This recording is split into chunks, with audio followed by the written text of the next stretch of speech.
अस्सलाम वालेकुम स्टूडेंट्स। आज हम शॉर्ट क्वेश्चन जो डिस्कस करने जा रहे हैं उसके स्टेटमेंट में पढ़ रहा हूँ आप लोगों के लिए। Show that the sum and the difference of two perpendicular vectors of equal length are also perpendicular and of the same length. मतलब इसमें कंडीशन क्या है? कंडीशन नंबर 1 ये है कि जो दो वेक्टर्स हैं, एक तो वो दोनों एक दूसरे पर परपेंडिकुलर होंगे और दूसरा उनका मैग्नीट्यूड इक्वल होगा। तो हम क्या कंसीडर कर रहे हैं स्टूडेंट्स?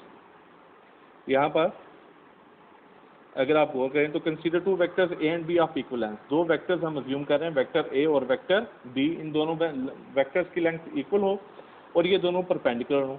तो इसके लिए साथ में डायग्राम पर अगर आपको नोटिस करें तो ओ सी पी पार्ट में अगर आप देखें तो वेक्टर ए और वेक्टर बी आपको नजर आ रहा होगा। ये दोनों वेक्टर्स 45 एंगल बना रहे हैं। 45 एंगल क्यों? क्योंकि एक तो इनको रेक्टेंगुलर हमने करना है, मतलब एंगल 90 का कंस्ट्रक्ट होना चाहिए, और दूसरा उनका मैग्नीट्यूड इक्वल होना चाहिए। अगर मैग्नीट्यूड वेक्टर ए और वेक्टर बी का इक्वल होना है तो इसके लिए दोनों का एंगल जो है वो 45 होना चाहिए।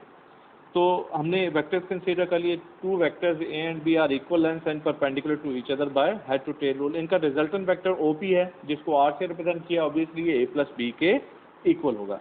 ये हमने क्या फाइंड कर लिया? इनका सम फाइंड कर लिया। अब नेक्स्ट हम क्या कर रहे हैं?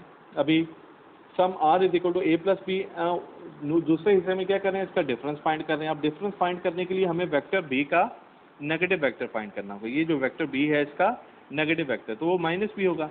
अब किसी भी वेक्टर का जब हम नेगेटिव वेक्टर फाइंड करते हैं तो होता क्या है? डायरेक्शन चेंज होती है। तो ये पॉजिटिव वाई डायरेक्शन में है वेक्टर बी, तो माइनस बी किस डायरेक्शन में होगा? नेगेटिव वाई की डायरेक्शन में होगा।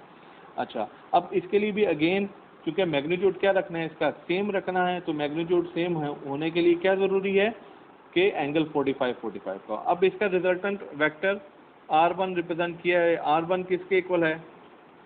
ये a माइनस बी के। ये हमने इनको सब्ट्रैक्ट कर दिया और ये भी हेड टू टेल रूल की ही मदद से किया। अच्छा, अब इन एंगल्स को POC और OPC, ये दोनों एंगल जैसे मैंने आपको पहले बताए हैं, ये 45 के, इनको नाम दे दिया इक्वेशन नंबर 1 का। इसी तरह QOC और OQC ये भी 45 के हैं, इनको भी हमने नाम दे दिया, इसको नाम दे दिया इक्वेशन नंबर 2 का। अब हम क्या कर रहे हैं? इक्वेशन नंबर 1 और इक्वेशन नंबर 2 को ऐड कर रहे हैं। तो इक्वेशन नंबर 1 और equation number 2 left hand side में लेफ्ट हैंड साइड ऐड किया और राइट हैंड साइड में राइट हैंड साइड। तो POC प्लस QOC इक्वल आ गया 45 प्लस 45 यानी 90।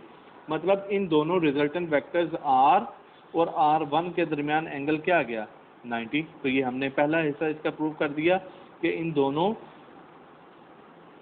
के जो रिजल्टेंट वेक्टर हैं, दोनों कंडीशन के जो रिजल्टेंट वेक्टर हैं वो एक दूसरे के परपेंडिकुलर होंगे और इनका मैग्नीट्यूड भी सेम होगा। मैग्नीट्यूड सेम कैसे है? जैसे R इक्वल है ए प्लस बी और R1 इक्वल है ए माइनस बी। अगर इन दोनों का मैग्नीट्यूड फाइंड करें तो माइनस बी का भी जब हम स्क्वायर लेंगे तो क्या हो जाएगा? Plus B square. तो R का भी आ जाएगा जब मैग्नीट्यूड फाइंड करेंगे तो R is equal to square root of a square plus B square, वो square root of a square plus B square आ जाएगा। और जब हम फाइंड करेंगे R1 का तो a square plus minus b square, और माइनस बी स्क्वायर का स्क्वायर भी प्लस बी स्क्वायर होगा। तो ये देखें R1 और R दोनों के मैग्नीट्यूड्स क्या हैं? सेम है। तो इनका रिजल्टेंट वेक्टर परपेंडिकुलर भी हैं और उनका मैग्नीट्यूड भी सेम है। तो मैं रिपीट कर रहा हूँ, हमने अज्यूम क्या किया था? गिवन कंडीशंस क्या तीन के दो ऐसे वेक्टर्स जिनको हमने अज्यूम किया था ए और बी, उन दोनों वेक्टर्स का मैग्नीट्यूड इक्वल है और वो एक दूसरे के परपेंडिकुलर हैं। तो उनके सम और डिफरेंस के साथ क्या होगा? यानी सम ऐड करने से जो रिजल्टेंट वेक्टर आएगा और सब्ट्रैक्ट करने से जो रिजल्टेंट वेक्टर आएगा, हमने प्रूव करना है कि वो रिजल्टेंट वेक्टर्स भी, सम का रिजल्टेंट वेक्टर और डिफरेंस का रिजल्टेंट वेक्टर, वो दोनों एक दूसरे पर परपेंडिकुलर होंगे, जो कि यहाँ हमने प्रूव कर दिया। और दूसरा हिस्सा क्या था कि उनका मैग्नीट्यूड भी इक्वल होगा, जो कि हमने ये आखिरी दो जगहों पर ये बात भी हमने वेरीफाई कर दी। अब नेक्स्ट शॉर्ट क्वेश्चन जिसके मैं स्टेटमेंट पढ़ने जा रहा हूँ वो है, how would the two vectors of the same magnitude have to be oriented if they were to be combined to give a resultant equal to a vector of the same magnitude? तो दो vectors जिनका magnitude क्या हो? Same, two vectors of the same magnitude have to be oriented, उनकी orientation क्या होनी चाहिए? यानी उनके दरमियान एंगल क्या हो?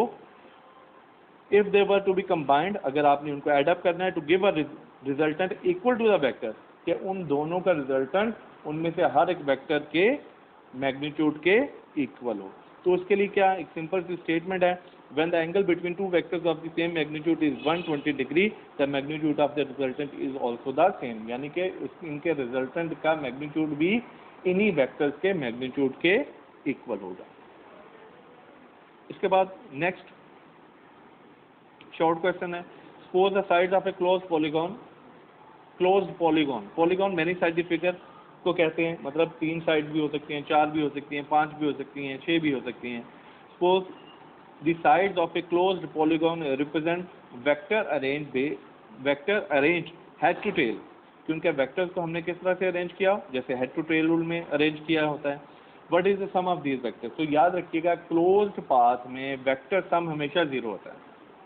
क्या याद रखना है आपने कि क्लोज पाथ में वेक्टर सम, वो चाहे 3 वेक्टर्स हों, चाहे वो 4 वेक्टर्स हों, चाहे वो 400 वेक्टर्स हों, तो vector A head to tail rule से, यानी फर्स्ट का हेड सेकंड की टेल, तो ए के हेड के साथ बी की टेल मिली हुई है, फिर बी के हेड के साथ सी की टेल मिली हुई है, फिर सी के हेड के साथ डी की टेल मिली हुई है, फिर डी के हेड के साथ ई की टेल मिली हुई है, और इस तरह ये एक क्लोज्ड पॉलीगॉन बना रहे हैं। तो जब भी वेक्टर्स एक क्लोज्ड पॉलीगॉन बना रहे हो by head to tail rule, तो याद रखना है इनका वेक्टर सम हमेशा किसके इक्वल होता है, या रिजल्टेंट हमेशा इसका किसके इक्वल होता है, 0 के इक्वल होता है। ओके स्टूडेंट्स, अल्लाह हाफिज़।